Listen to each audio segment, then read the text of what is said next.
Kinailangan nga natin magpatambak dito ng graba dahil napakadulas nga mga mare. Minsan muntik na nga akong madulas. Pero okay naman nga kasi maganda nga yung kinalabasan niya nga mga mare. Si Gael nga nung makita nga minapitas ang papa nga niya na ang palay, nga kinakain nga kaya ang ginawa namin hinugasan na nga lang namin. Para nga sa ganun mga mare kahit ngat-ngatin niya malinis naman na nga. Natatawa nga ako dyan mga mare kasi paano ba naman nga nung tinikman ko napakapait pero sa mukha niya parang walang kapait-pait. Dyan ka naman nga magtataka kay Gael mga mare sa mga gulay kahit mapait ay gustong-gusto niya pero sa mga vitamins na matamis ay ayaw. Akala yata mga mare prutas nga itong ninangat-ngat niya. Nung igugulay na nga ng papay niya nung kinuha nga mga mare nagagalit pa. Nakakatuwa nga din mga mare kahit hindi kalakihan tong ampalaya nakakatuwa dahil sariling ani nga natin to. Kinabukasan naman nga naka-schedule nga mga mare si Gael para nga sa kanyang flu vaccine ngayong taon. Kaya nasa alas 7 pa lang ay gising na nga kami mga mare para hindi nga kami malate. Eto na naman nga po kami ang bata takot na takot mga mare sa elevator. Matagal-tagal na nga rin kasi mga mare mula nung makasakay siya dito kada nga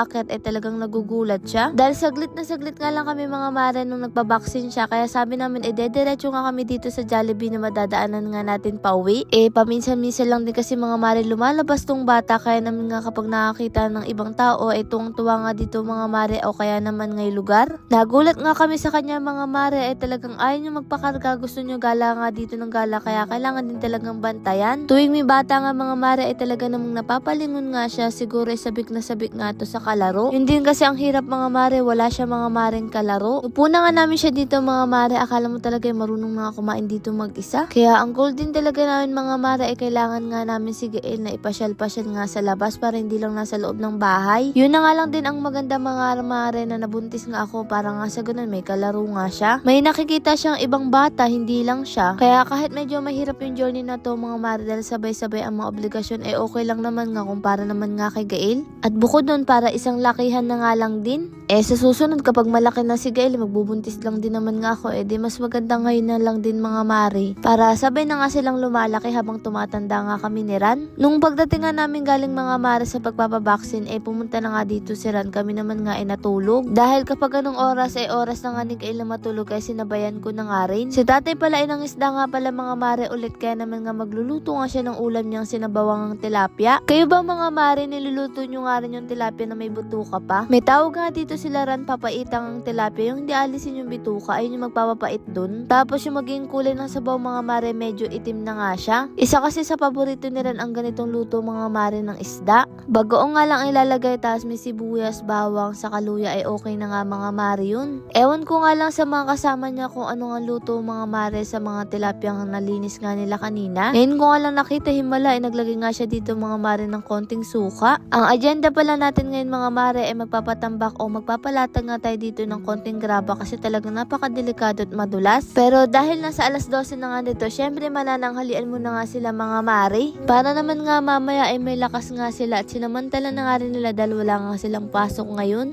Yung mga kasama nga ni Ran, eto nga mga mare ang ulam, adobong tilapia. O diba, sa dami nga natin mga mareng tilapia kanya-kanya nga sila ng luto. Ang Gael naman nga dito mga mare, gusto rin yata mag voice over. Pagkatapos pala dito nila mga mare mananghalian at nakapagpahinga na, eto't inasikaso na nga nila dito yung graba. Isang double nga lang to mga mare ng truck. Kailangan din kasi mga mare lagyan dahil nga napakadelikado kapag nga hindi, lalo na kapag umulan. Minsan madalas pa nga dito mga mare sila mama naglalaro tapos si Gael. Minsan kasi mga mare kapag nandito ako naglalakad at nagbibideo nadudulas nga ako, nagugulat na nga lang ako. Dahil kapag umuulan mga mare may mga lumot-lumot nga dyan, yung kulay berde. Kaya kinakailangan mo talagang kumapit kung hindi madudulos ka nga dyan. Kaya naman nga nagtulong-tulong na nga sila dyan mga mare, sila naman nga ang nagkakalat. Buti nga ngayon mga mare hindi nga tayo binabaha pa nga dito. Ang kaganda naman kasi dito mga mare basta hindi nagpakawala ang hindi naman nga tayo babahain. Kahit gaano pa kalakas ang ulan mga mare.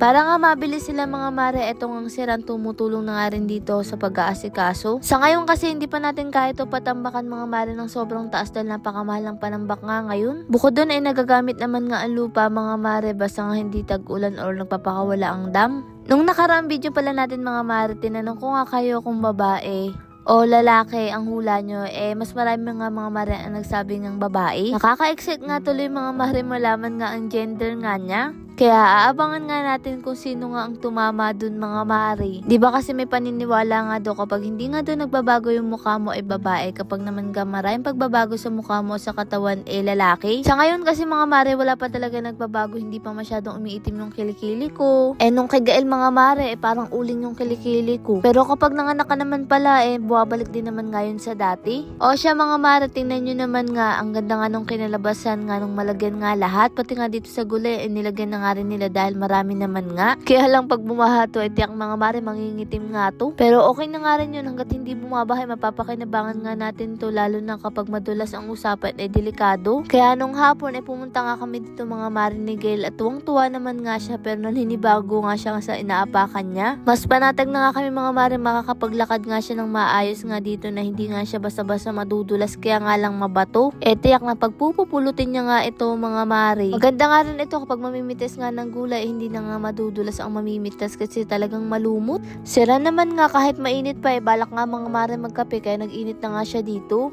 Habang ako binabantayan nga ang batang ito kasi kahit may bato to mahirap na nga mga mare ipagkatiwala. May mga pa-promo pa rin pala tayo dito mga mare sa Barley. Kapag bibili nga kayo, marami pa rin mga mare mga pa-freebies, kaya sulit na sulit ang ibabayad nyo. Tapos marami pa kayo mga mare pwedeng ang pagpilian. Kapag ganitong oras talaga mga mare na malapit ng palubog ang araw talagang napakasarap nga ditong tumambay. Nga pala mga mare, sa mga nagko-comment nga na wala na nga silang stock ng Marie Glow, pwede na nga kayo mag-pre-order mga mare. Nakalagay nga lang mga mare 30 days, pero mas maaga namin nga maidi-deliver yun. Siguro mga ilang araw na nga lang. Naubusan kasi tayo ng patch at wala pa nga dumadating mga mare, kaya pre-order muna nga. Para naman nga kapag dumating mga mare mabilis na nga namin maipapadala sa mga wala ng stock. Ganun pa rin naman nga mga mare, kada bibili kayo ng sabon may previous pa rin mga maring meshnet. Nagkaubusan kasi mga mare ng pouch, kaya kailangan talaga natin munang antayin yun. Pero kapag nga dumating agad namin i-deliver ang mga order nyo. Para lang kapag mga mare dumating mabilis na maipapadala kapag umorder na nga kayo ngayon. Lord, maraming pong salamat sa lahat ng blessing, syempre sa inyong mga mare. Paano ba yun bukas na ulit?